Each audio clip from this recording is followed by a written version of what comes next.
You've made it this far. You have made it to part 3 of this creepy story about a man's wife suddenly growing an obsession with staring at him with a creepy grin. In the last part, we left the narrator at his brother's house. He's basically run away from his own house because his wife just pushed him over the edge with one of her creepy incidents. And she also seemed to take on a different shape, like a monstrous shape. So now we're going to pick back up where he gets that feeling again that he's being watched.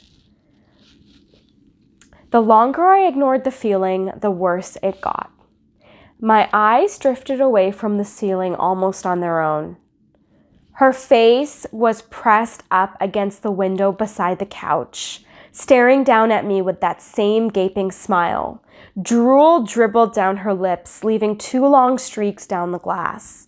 I don't know how long she'd been there, but something told me she'd been there quite a while, possibly all night. I didn't bother screaming, though I was afraid anger trumped any fear I felt at that moment. I jumped up from the couch and pounded my palm against the glass. "Lynn, are you crazy? What is wrong with you? Just go home, now." She didn't move, and her ghastly expression never changed. If anything, her smile only grew, as if she had never been more elated. I could hear Chris and his wife moving around upstairs. As if Lynn could hear them from her place outside, her head twitched slightly in their direction, and she began to close her mouth slowly. Chris called my name from upstairs, obviously concerned. I turned to see him and his wife, Rebecca, hurrying down the steps. When I turned back to the window, Lynn was gone. The only sign she had been there were the 2 streaks of drool still dripping down the glass. Chris called my name. I tried to explain to him about waking up to see Lynn watching me through their window. They were skeptical. Who wouldn't be? Chris and I went outside to the spot in front of the window, but there were no footprints in the dirt, just a slight indent. An animal, probably, Chris guessed, and I didn't argue. He and Rebecca assumed I dreamt the entire episode, but they didn't understand, and I was just too tired to explain it to them. I called out of work that day and turned my cell off. I didn't want to face Lynn.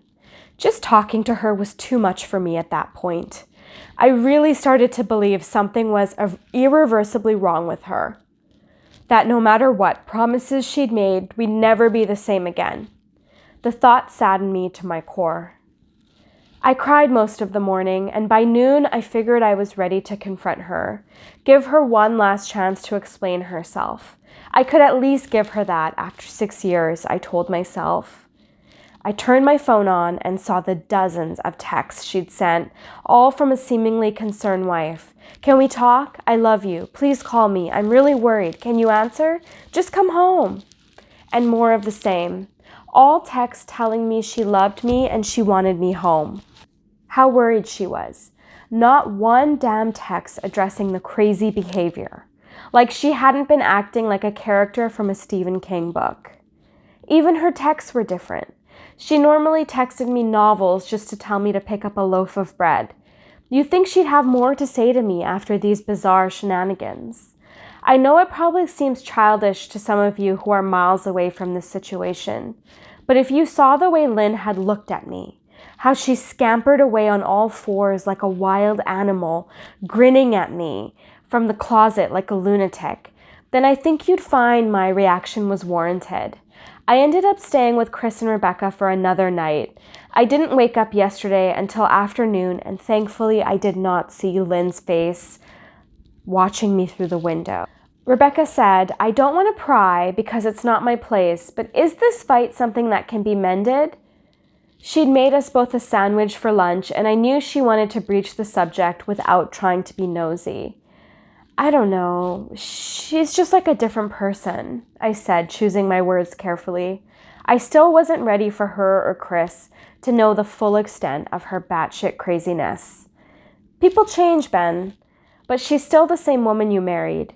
Maybe you both just need to talk it out. Whatever's going on, I'm sure it can be fixed.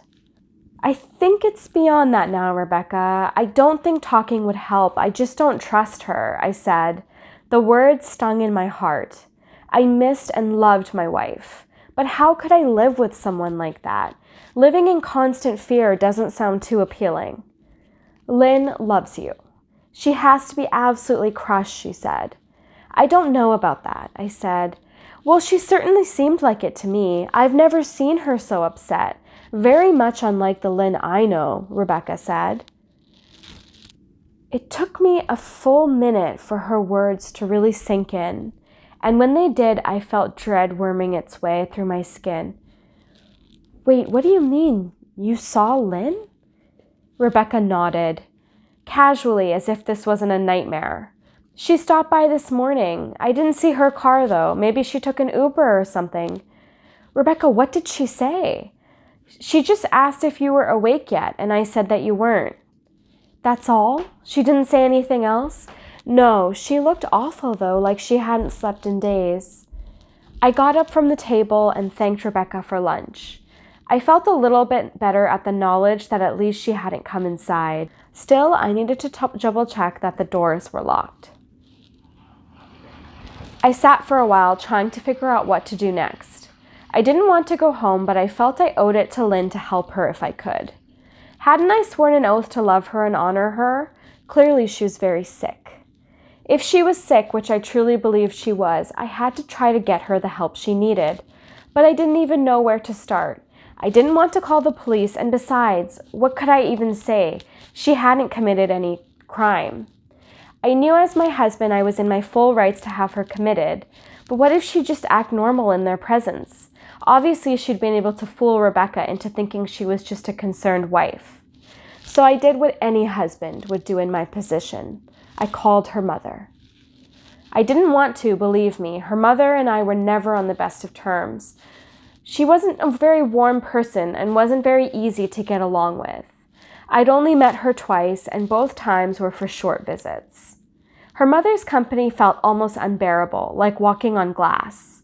I didn't want to talk to her at all, but I had to talk to someone who knew Lynn better than I did. So I did what I had to do. Yes, she answered, already sounding irritated. Marianne, it's me, Ben. Do you have a minute to talk? I asked.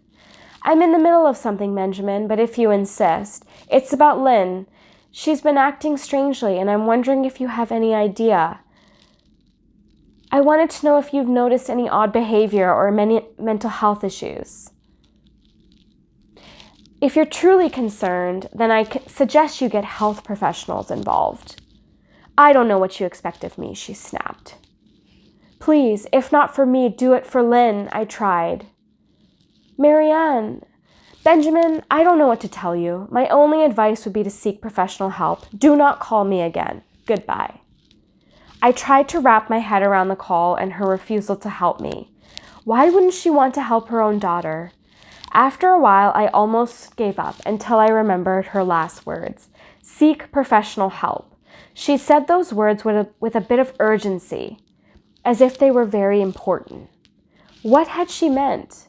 I assumed she'd been referring to medical professionals, but maybe she was referring to someone else, someone that she didn't for some reason feel comfortable saying directly.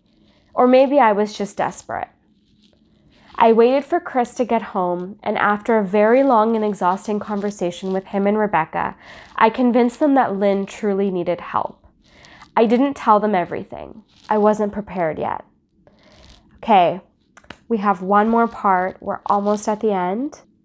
Follow me for the next and final part of the story, and we will see where it ends with Lynn and Ben. Part 4 coming soon.